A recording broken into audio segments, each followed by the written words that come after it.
शेतकऱ्यांना मोठा दिलासा दिलेला आहे। त्या संदर्भातली बातमी 5 कोटी शेतकऱ्यांना केंद्र सरकारने मोठा दिलासा दिला असून 3,500 कोटी रुपये आता शेतकऱ्यांना मिळणार आहेत। पीयूष गोयल यांनी ट्विटरवरून ही माहिती दिलेली आहे। ऊस उत्पादकांच्या खात्यात थेट पैसे केंद्रीय वाणिज्य मंत्री पीयूष गोयल यांनी जमा करण्याचे संकेत दिलेले आहे। शेतकऱ्यांच्या हितासाठी आणखी एक पाऊल उचलून पंतप्रधान नरेंद्र मोदी सरकारने ऊस उत्पादकांना थेट बँक खात्यात 3,500 कोटी देण्याचं ठरवलेलं आहे।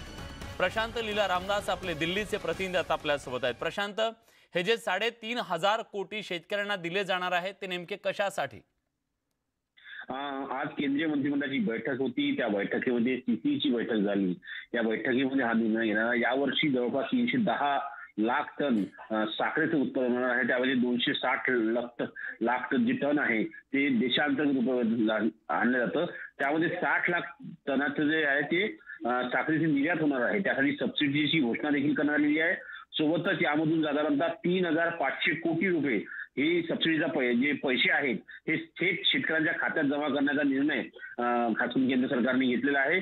जवळपास 18,000 कोटी रुपयाची निर्यात भारतातून केली जाते। याचा फायदा थेट शेतकऱ्यांना भेटणार आहे। जवळपास 5,368 कोटी रुपयाचा पहिला हप्ता शेतकऱ्यांच्या खात्यात जमा होणार आहे। ही पहिली सबसिडी असणार आहे। सोबतच याशिवाय या सर्वाचा फायदा जो आहे साधारणतः 5 करोड शेतकऱ्यांना मोठा फायदा होणार आहे आणि यामध्ये 5 लाख शेतमजूर देखील आहे। शेतकऱ्यांच्या खात्यामध्ये थेट सबसिडी जमा होणार आहे।